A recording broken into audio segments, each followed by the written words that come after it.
আপনারা আমার সাথে ওখানে আবার চলে যাবে। মাস্টার, আমার যে বিলম্ব সহ্য হচ্ছে না মাস্টার, এই মুহূর্তে আমাকে সামনে থেকে নিয়ে যান। মাস্টার, আপনার দুলারের সাথে আমাকে একটু কথা বলতে কি কথা বলতে চাই?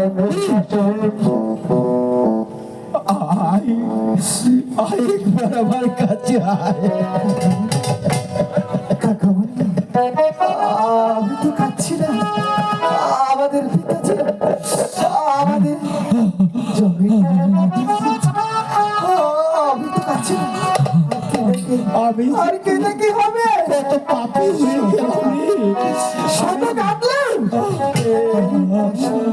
আমি তোর মায়ের সঙ্গে প্রতিশ্রুতি দিয়েছিলাম আমি তোদের গায়ে ঠিক কাটার আঁচড় লাগতে যাব না, কিন্তু আজ তোদের গায়ে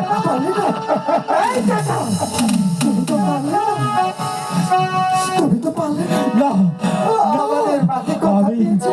আমি হেরে গেছি রে। তুমি তো পারলে না। এই পৃথিবীর কেউ পারবে না। আমাদের পিতা আমাদের জবের করে পাঠিয়ে দিয়েছে, আমাদের কেউ রক্ষা করতে পারবে না। চলো তো, চলো চলো চলো।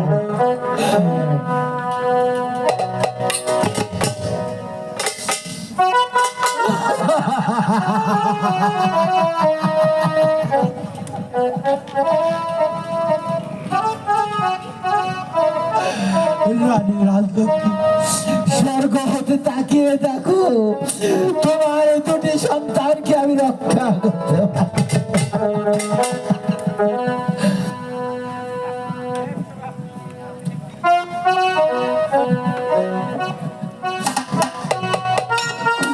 মহারাজ, মহারাজ, সেনাপতি বীর কাশেম, মহারাজ, আমি আপনার সম্মুখে দাঁড়িয়ে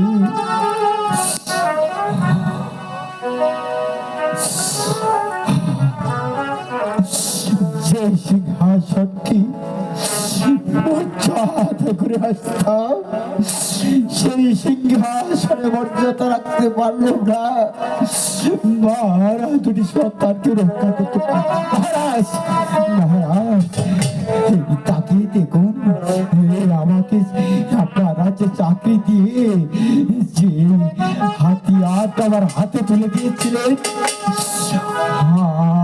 আজ আমি নিজ হাতি সেই হাতিয়ারটা।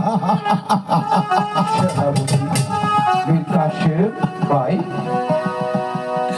না না না, ভাই নয়, ভাই নয়,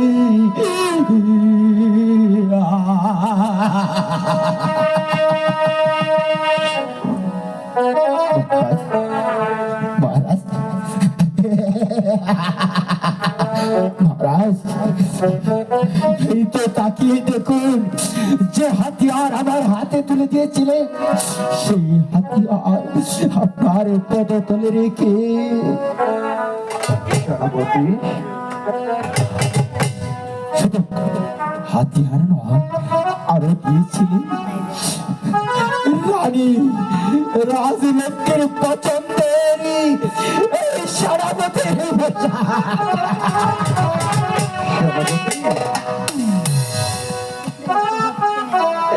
এই পোশাক আজ আর আমি আমার গায়ে রাখবো না, আপনার পদতলে রেখে।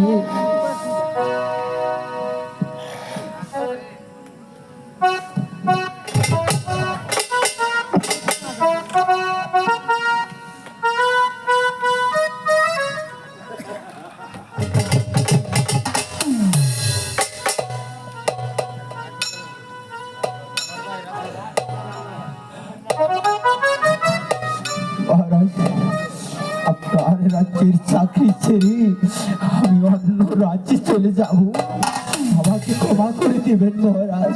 সেনাপতি বীর কাশেম ভাই, ভাই নয়, তুমি আমাকে ছেড়ে চলে যেতে পারো?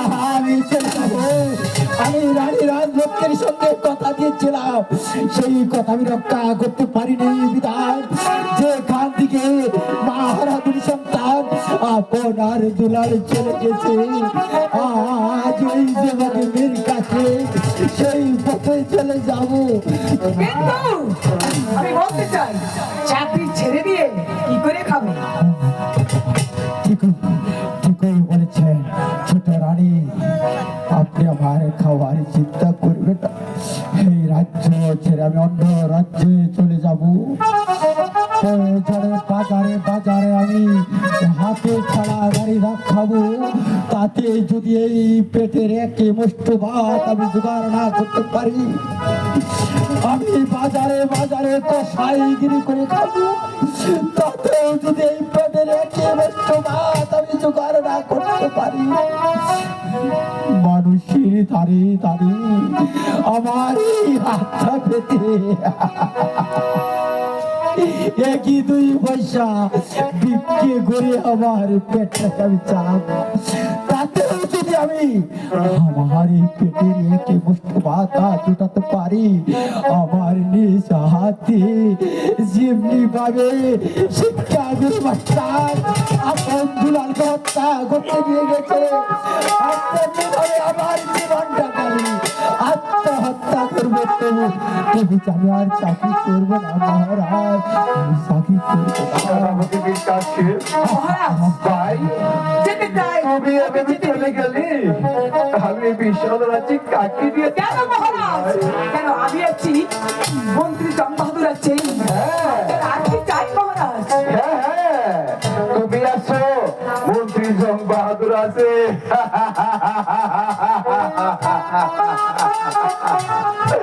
থাকো তোমরা সঙ্গে থাকো।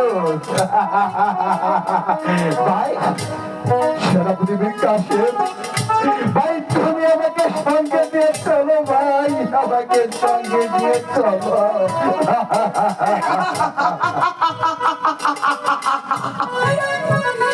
মহারাজ পাগল হয়ে গেছে, দুটি সন্তানের সঙ্গে মহারাজ যে উম্মাদ পাগল হয়ে গেছে। এই সুযোগে আমার কাজ আমি হাসিল করেছি। আমি প্রতিজ্ঞা করেছিলাম যে এই অপমানের বদলা যদি আমি না নিতে পারি, তবে আমার নাম চন্দ্রা দেবী নয়। এই কে আছিস? মন্ত্রী জং বাহাদুরকে পাঠিয়ে দে। বলুন মহারানী, সর্বনাশ হয়ে গেছে মহারানী, সর্বনাশ হয়ে গেছে। কি সর্বনাশ হয়ে গেছে?